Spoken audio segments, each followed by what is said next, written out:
Halo semuanya, selamat datang kembali di Fakta Film.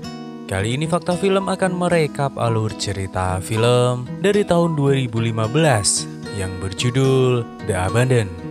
Film ini menceritakan tentang seorang wanita bernama Julia Strick atau biasa dipanggil Strick harus mengalami kejadian mengerikan di hari pertamanya bekerja. Hari itu di malam harinya ketika tengah bekerja, Strick mendapatkan sebuah penglihatan dari kejadian masa lalu yang cukup membuatnya merasa ketakutan. Bukan itu saja, Strick bahkan hampir saja kehilangan nyawanya ketika tengah memeriksa kejadian apa yang telah dia lihat. Bagaimanakah kisah Strick selanjutnya? Mari kita ulas alur cerita dari film ini. Kami ingatkan kembali kepada kalian semua, apa yang akan kami sampaikan ini adalah sebuah spoiler film. Buat kalian yang tidak masalah dengan spoiler, seperti biasa pakai handsetnya, cari tempat sepi, dan mari kita mulai ceritanya. Di awal film kita diperlihatkan dengan seorang wanita bernama Strick yang tengah menaiki sebuah taksi. Terlihat di wajahnya Strick seperti tengah memikirkan banyak hal hingga membuat dahinya mengerut dan juga terlihat sangat gelisah. Di perjalanan ada seorang pengemis yang ingin meminta uang dengan mengetuk pintu mobil sangat keras sehingga membuat Strick terkejut dan sang sopir taksi lantas menjalankan mobilnya kembali. Di dalam mobil sang supir taksi mencoba bertanya kepada Strick, mengapa seorang wanita muda seperti dirinya mau datang ke tempat sepi dan misterius seperti ini. Setelah itu ketika mobil berhenti tanpa sepatah kata pun, Strick turun di depan sebuah gedung tua yang tampak sepi dan sepertinya lama sudah tidak berpenghuni. Setelah turun, Strick terlihat menelepon ibunya. Dalam percakapan tersebut tampak Strick mengalami beberapa masalah dalam hidupnya. Dia mempunyai seorang anak yang sedang dia rindukan. Dan sepertinya masalah yang dihadapinya cukup berat karena dari percakapan itu terlihat Strick sedang mengusahakan satu kesempatan terakhir agar tetap bersama anaknya. Setelah menutup telepon, Strick meminum obatnya tergesa-gesa. Dan setelah masuk ke dalam gedung, Strick disambut oleh seorang pria yang merupakan penanggung jawab gedung. Pria itu menjelaskan bahwa gedung tersebut dibangun pada masa ledakan ekonomi dengan harapan ketika itu industri akan maju dan pasar rumah mewah akan lebih mudah dijangkau. Tetapi karena kegagalan ekonomi menjadikan gedung tersebut tidak sesuai harapan dan sejak selesai dibangun gedung tersebut hanya dibiarkan kosong. Strick tampak kagum dengan gedung ini, membuatnya lebih bersemangat menjadi penjaga shift malam yang berpatroli setiap 2 jam sekali guna memastikan tidak ada yang memasuki gedung tersebut. Strick tidak sendirian menjadi penjaga gedung ini. Dia akan ditemani oleh Cooper, seorang pria yang bekerja di dalam ruang kendali gedung. Setelah berkenalan dan dijelaskan lebih lanjut tentang pekerjaannya, Strick langsung berganti pakaian dengan seragam penjaga malam gedung tersebut. Malam semakin mencekam.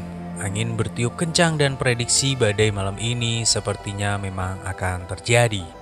Di sana, dari ruang kendali Strick dan juga Cooper mengawasi isi gedung melalui monitor yang terhubung dengan kamera CCTV. Cooper sering memulai percakapan dengan Strick, tetapi Strick terlihat seperti terganggu dengan semua lelucon yang dibuat oleh Cooper. Hingga kemarahan Strick memuncak ketika Cooper memegang barang miliknya dan sontak saja Strick yang sudah sangat kesal lantas memutuskan pergi dari ruangan untuk berpatroli. Setelah itu Strick yang ingin menuju lantai atas lantas menaiki sebuah lift. Ketika sedang di dalam lift, Cooper yang mengetes tombol listrik otomatis membuat lampu ruangan mati dan juga lift yang juga ikut berhenti. Sontak saja kejadian itu membuat Strick panik dan berteriak. Suara aneh mulai terdengar yang membuat Strick semakin panik sambil berteriak ke arah kamera CCTV, meminta Cooper agar segera menyalakan listriknya. Tidak lama kemudian listrik menyala kembali. Dengan tergesa-gesa Strick lantas keluar dan mulai menyusuri lagi ruangan gedung melewati tangga hingga membawanya ke sebuah ruangan besar dengan dinding atas yang sangat megah. Melihat semua itu membuat Strick terkagum-kagum melihat indahnya gedung tersebut. Cooper yang melihat dari CCTV lantas menyarankan Strick untuk pergi ke ruangan sebelah karena di sana terdapat ruangan yang lebih indah lagi. Strick menuruti saran Cooper berjalan melewati sebuah lorong yang kiri dan kanannya dihiasi oleh jendela-jendela antik. Kemudian di ujung jalan berjejer banyak kaca. Dan ketika Strik memandang bayangannya sendiri di cermin, dirinya dibuat terkejut dengan bayangan seorang wanita berambut panjang menyerupai wajahnya, tapi sangat menyeramkan. Strik mencoba menenangkan dirinya dengan mengatur nafas dan kemudian berjalan melanjutkan patrolinya. Langkah demi langkah melewati setiap lorong gedung itu membuat Strik menikmatinya dan memuji betapa megahnya bangunan itu sambil menyentuh tiang yang diukir dengan sangat cantik. Tidak lama kemudian Strik tiba di dalam ruangan yang cukup gelap. Dia mencium sebuah bau tidak enak dan berusaha mencarinya. Di sana, Strik menemukan sebuah bangkai tikus mati sudah tergeletak dan juga membusuk. Sambil berkomunikasi dengan Cooper, Strik yang akan pergi dari sana lantas berhenti karena mendengar sebuah suara orang yang seperti menyuruhnya untuk menyusuri ruangan gelap itu. Merasa terkejut, Strik bertanya kepada Cooper, apakah mendengarnya? Namun Cooper yang mengawasi Strik dari monitor lantas berkata bahwa dirinya tidak mendengar suara tersebut. Mendengar perkataan Cooper, Strik kemudian memutuskan untuk kembali ke ruangan kendali dan tidak mengindahkan suara yang tadi dia dengar. Ketika di dalam ruangan kendali, Strik melihat peta gedung tersebut dan menemukan sebuah ruangan yang berkode 441. Dia lalu mengecek CCTV ruangan itu. Tetapi tidak ada sinyal karena CCTV di sana telah dimatikan, yang membuat Strik semakin merasa penasaran dan heran dengan perilaku Cooper. Karena ketika Strik menanyakan perihal ruangan 441, Cooper hanya menjawab kalau ruangan itu tidak selesai dibangun sehingga CCTV-nya dimatikan. Karena merasa tidak percaya dengan perkataan Cooper, Strik lantas memutuskan untuk pergi ke ruangan tersebut untuk memeriksanya. Di jalan menuju ruangan itu tak henti-hentinya Strik terus menghafalkan kode ruangan dan sesampainya di sana, dia mulai memeriksa ruangan juga berusaha untuk membuka pintunya. Dari dalam ruangan itu Strik mulai mendengar sebuah suara-suara yang tidak jelas. Tetapi karena tidak bisa membuka pintu, Strik pun memutuskan untuk kembali ke ruangan kendali, menemui Cooper dan membicarakan mengenai adanya orang yang berada di balik pintu 441. Beberapa saat kemudian terlihat kakek tua mengetuk pintu masuk ruangan gedung. Lalu Cooper menarik kursi rodanya dan berjalan menuju pintu ditemani oleh Strik. Kakek tua tersebut memohon untuk diizinkan tinggal di dalam 1 malam saja karena dia tidak memiliki tempat tinggal dan di luar sedang terjadi sebuah badai. Cooper tetap tidak mengizinkan kakek tua itu untuk masuk meski si kakek telah memohon dengan sekuat tenaga dengan wajah yang sangat penuh harap. Melihat si kakek membuat Strik merasa tidak tega dan memohon kepada Cooper untuk membukakan pintunya. Namun, Cooper tetap saja tidak mengizinkan sehingga membuat Strik memutuskan membuka pintu itu sendiri yang membuat Cooper kesal dan lantas pergi dari tempat tersebut. Kakek tua dan anjingnya memasuki gedung didampingi oleh Strik. Strik kemudian mengantarkan kakek tua yang bernama Jim ke sebuah ruangan sambil memperingatkan si kakek untuk tidak pergi dari sana. Si kakek berterima kasih kepada Strik karena diizinkan untuk tinggal sementara di ruangan tersebut dan berjanji tidak akan pergi kemana-mana. Singkat cerita, setelah mengantarkan si kakek tua tadi, Strik lantas melanjutkan patrolinya menuju ke sebuah ruangan bawah gedung. Di sana, Strik merasa penasaran dengan sebuah ruangan yang terkunci dan lantas mencoba untuk membukanya dengan sebuah palu. Suara palu menggelegar di dalam gedung itu karena Strik memukulnya dengan sangat kencang. Tetapi setelah beberapa saat mencoba dan tidak berhasil membuka pintu, Strik kemudian memutuskan untuk pergi. Ketika baru saja berpaling meninggalkan pintu, terdengar suara kunci pintu yang terlepas. Kemudian Strik memutuskan masuk karena merasa penasaran dengan ruangan 441 tersebut. Di dalam ruangan itu terlihat sangat gelap sekali, hanya bermodalkan sebuah senter. Strik lantas berjalan menyusuri lorong tersebut sendirian. Di sana, kemudian terdengar suara-suara seperti anak kecil dan juga Strik menemukan sebuah gambar berwarna yang seperti ditempel di tembok semakin membuatnya penasaran. Melihat semua itu membuat Strik semakin yakin bahwa ada seseorang yang berada di dalam ruangan tersebut. Beberapa saat kemudian terdengar suara anak kecil yang memanggil Strik untuk mengikutinya. Strik berjalan pelan mengikuti suara anak tersebut sambil mencoba menghubungi Cooper yang ternyata ketiduran di dalam ruangan kendali sehingga tidak merespon. Strik semakin panik ketika sudah cukup lama mengikuti suara itu namun tidak juga menemukan seseorang di sana. Meski takut melanda, tapi rasa penasaran yang sangat berkecamuk dalam hatinya membuat Streak kembali melangkah sambil terus mencoba untuk menghubungi Cooper.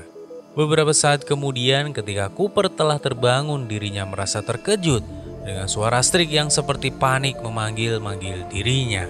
Cooper lantas mencoba mengarahkan Streak agar segera keluar dari dalam ruangan. Namun ternyata tidaklah mudah karena gelap dan juga pintu ruangan yang ternyata telah tertutup dengan rapat. Lalu Streak terus berjalan berusaha untuk mencari jalan keluar. Dan suara sayup-sayup anak kecil terdengar lagi membuat Streak kemudian memutuskan untuk mengikutinya. Tetapi Cooper meminta Streak berbalik arah, namun tiba-tiba ketika Streak mengarahkan senternya, dirinya melihat sosok anak kecil buruk rupa duduk terdiam di pojok ruangan. Sontak saja Streak berteriak ketakutan dan kemudian berlari. Membuat Cooper yang berada di ruangan kendali merasa khawatir yang lantas bergegas meraih kursi rodanya menuju pintu tempat Streak tadi masuk. Setelah berhasil membuka pintu ruangan, Cooper berkata kepada Streak bahwa Jim sang kakek tua yang tadi dia masukkan telah keluar dari ruangannya. Namun, Streak yang masih bersikukuh bahwa Jim masih berada di dalam ruangan akhirnya mengajak Cooper untuk memeriksa keberadaan Jim. Namun setelah masuk ke dalam ruangan di mana Streak tadi meninggalkan Jim, ternyata Jim telah benar-benar pergi dari dalam ruangan itu. Kemudian, di sebuah lorong gelap kita melihat Jim dan juga anjingnya berjalan pelan menyusuri gedung dibantu dengan cahaya korek api. Setelah berkelana menyusuri lorong gedung yang gelap, Jim menemukan sebuah wastafel dan lantas membasuh wajahnya. Saat melihat air yang mengalir di kran, Jim tiba-tiba dikejutkan karena air yang dia gunakan untuk membasuh wajahnya berubah menjadi darah. Saat melihat ke cermin, Jim semakin dibuat panik karena wajahnya yang berlumuran dengan darah. Kemudian, karena rasa takut yang menghinggapi dirinya membuat Jim kehilangan keseimbangan, lalu terjatuh dan kemudian tewas. Di tempat berbeda terlihat Cooper dan Streak masih mencari Jim dan juga anjingnya. Menyusuri lorong dan ruang-ruang gelap dibantu dengan cahaya senter milik mereka, tapi Jim tetap saja tidak ditemukan. Merasa putus asa, mereka berdua lantas kembali ke ruangan kendali untuk melihat CCTV. Guna mencari keberadaan Jim melalui CCTV, tapi tetap saja keberadaannya belum juga diketahui. Beberapa saat kemudian tanpa sengaja Streak menemukan sebuah video tentang ruangan 441 di mana dirinya tadi tersesat.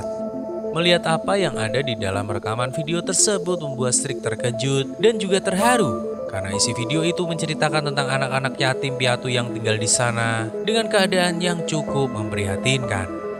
Anak-anak tersebut seperti tidak diurus oleh pihak gedung. Mereka seperti ditelantarkan, tempat mereka juga sangat kotor, mental mereka terganggu, hari demi hari keadaan mereka semakin buruk, namun tetap saja pihak gedung seperti tidak memperdulikan dan seperti membiarkan anak-anak itu menderita. Setelah melihat video tersebut membuat Streak semakin yakin kalau dia harus kembali lagi ke ruangan 441 untuk menutup pintunya. Tetapi Cooper tidak mengizinkan Streak yang kemudian membuat mereka berdua berdebat. Karena Cooper yang khawatir dengan kesehatan mental Streak yang kemungkinan menjadi tidak tenang. Cooper menyarankan Streak untuk meminum obatnya agar menjadi lebih baik. Namun hal itu malah membuat Streak semakin marah dan berteriak keras ke arah Cooper. Tidak ada pilihan lain, Cooper lantas memborgol tangan milik Streak dan berkata bahwa dirinya yang akan pergi untuk menutup pintu 441 tersebut. Cooper dan Streak berkomunikasi menggunakan kamera dan mikrofon yang Cooper kenakan. Cooper menyusuri ruang dan lorong di dalam gedung itu, dibantu dengan cahaya senter kecil yang dia bawa. Tanpa dia sangka, sesampainya di sebuah ruangan besar tiba-tiba Cooper mendengar suara berbisik seperti suara anak kecil. Tetapi, Streak yang ada di ruangan kendali tidak mendengar dan memperingatkan Cooper agar tidak mengikuti suara tersebut. Dengan sombongnya Cooper berkata kepada Streak bahwa dirinya tidak percaya dengan hantu. Dia juga meyakini bahwa apa yang dilihat dan juga didengar Streak adalah sebuah tahayul. Setelah itu, Cooper melanjutkan perjalanan kembali dengan dipandu oleh Streak dari ruang kendali. Baru beberapa saat berjalan terlihat keadaan semakin mencekam dan juga gelap. Sampainya di ruangan bawah tanah, Cooper berteriak keras untuk memastikan kalau di dalam ruangan itu memang tidak ada orang. Beberapa saat kemudian, tiba-tiba kursi roda milik Cooper bergerak dengan sendirinya. Buat Cooper terpental ke sana kemari di dalam lorong menuju ke ruangan 441. Strick yang berada di dalam ruangan kendali semakin ketakutan melihat Cooper yang suaranya semakin menghilang. Dengan keadaan panik, Strick kemudian mencoba membuka borgol di tangannya dengan sebuah palu yang dia raih dari dinding. Setelah itu dengan perasaan semakin panik, Strick berlari menyusuri tangga hingga bertemu anjing milik Jim dan Strick pun lantas mengikuti anjing itu. Ternyata anjing tersebut mengarahkan Strick kepada jasad Jim yang sudah terbaring kaku di bawah wastafel. Ketika Strick membalikan badan Jim, dia sudah berlumuran darah dan kehilangan nyawanya. Melihat hal itu, Strick sangat ketakutan dan kemudian menangis. Di tempat lain, Cooper terlihat terjebak di ruangan bawah. Suara-suara bisikan anak kecil semakin mendekat. Suara itu seperti menanyakan mengapa Cooper datang ke ruangan itu, yang membuat Cooper semakin ketakutan. Kursi-kursi yang berada di sana tiba-tiba bergerak dengan sendirinya, sehingga membuat Cooper terhimpit oleh kursi itu, membuat Cooper berteriak ketakutan. Kursi-kursi yang berada di sana tiba-tiba bergerak dengan sendirinya, sehingga membuat Cooper terhimpit oleh kursi itu dan terjatuh dari kursi rodanya. Ketika Strick sedang menangis karena sangat syok pada apa yang terjadi di depan matanya, seorang anak laki-laki menghampiri memberitahunya tentang teman-teman yang tidak menyukai jika ada orang dewasa di ruangan ini. Anak laki-laki itu kemudian mengajak Strick untuk melihat bagaimana keadaan anak-anak di dalam ruangan. Strick diperlihatkan bagaimana keadaan anak-anak di ruangan bawah gedung itu. Ada yang tertidur tidak beralaskan, ada yang kesakitan tapi tidak dihiraukan. Mereka menangis, kelaparan, kehausan, dan kesakitan, tetapi petugas tetap tidak merawat mereka. Di antara mereka ada yang berusaha kabur dari tempat itu, tetapi diketahui oleh petugas sehingga membuat mereka dikurung di sebuah ruangan yang di dalamnya terdapat kolam air kotor. Ketika sampai di ruangan tempat mereka dikurung, anak laki-laki itu menjelaskan kalau semua anak-anak mati karena kehausan dan meminum air kotor sebelum petugas datang kembali. Tetapi ada satu yang tidak mati. Lalu anak laki-laki itu menunjuk kolam dan Strick melihat anaknya Clara. Clara yang meminta tolong karena tenggelam di kolam tersebut membuat Strick berusaha untuk menolongnya. Ketika Strick akan melompat ke kolam, Cooper muncul dan berteriak kepada Strick, meyakinkan Strick kalau itu tidak nyata. Tetapi karena rasa sayang seorang ibu yang tidak bisa melihat anaknya, meskipun belum bisa dipastikan kalau itu adalah anaknya, Strick tetap masuk ke dalam kolam. Dia tenggelam tetapi tidak menemukan anaknya. Semakin dalam tenggelam, tiba-tiba saja ada tangan yang meraih Strick. Ternyata itu adalah tangan Cooper yang mencoba menarik Strick untuk keluar dari dalam kolam. Ketika Strick sudah keluar dari dalam kolam, Cooper tidak bisa keluar karena kakinya seperti ada yang menarik. Strick dengan sekuat tenaga menarik Cooper dari kolam, tetapi Cooper melepaskan tangan Strick dan meminta Strick untuk segera pergi dan meninggalkan Cooper tenggelam di dalam kolam air kotor. Strick berlari sangat kencang untuk dapat keluar dari tempat itu. Tetapi pintu terkunci, dia tidak dapat membukanya. Sampai saat kemudian beberapa anak kecil muncul di hadapan Strick dan salah satunya seorang anak perempuan berambut pirang cacat mendekati Strick. Strick memeluk anak itu dan memintanya untuk membiarkannya pergi dari sini. Setelah itu akhirnya Strick berhasil keluar dari gedung dan menangis sejadi-jadinya atas apa yang dia alami. Di akhir film kita diperlihatkan sebuah keadaan di ruangan rumah sakit. Seorang anak berambut pirang sedang berbaring dan detak jantungnya tidak lama kemudian berhenti. Dokter dan perawat mengumumkan kematian anak itu. Di samping anak itu ada Cooper. Sang anak menderita koma semenjak dirinya masih kecil dan pada hari itu dia kehilangan nyawanya. Terungkap sudah bahwa sebenarnya Strick merupakan gadis berambut pirang cacat yang menjadi anak perempuan Cooper. Kakek tua yang bernama Jim terlihat di samping ruangan Strick dirawat, dan Clara merupakan nama boneka yang dimiliki oleh Strick, dan film ini pun usai. Film The Abandoned menyuguhkan sebuah hal baru yang cukup menarik tentang sebuah film horor misteri yang cukup membuat kita merasa ketakutan. Walau di sepertiga film ada beberapa hal yang membuat kita sedikit bosan, tapi dari keseluruhan film ini kita harus mengapresiasi bahwa film ini menyuguhkan sebuah cerita film horor yang cukup menarik. Secara keseluruhan kami memberikan nilai sebesar 7,9/10 dari keseluruhan alur cerita yang tersaji sepanjang film ini berlangsung. Terima kasih buat kalian semua yang telah mendengarkan alur cerita film ini dari awal hingga akhir. Buat kalian semua selalu jaga kesehatan dan sampai jumpa lagi di video film horor selanjutnya. Until I walk away.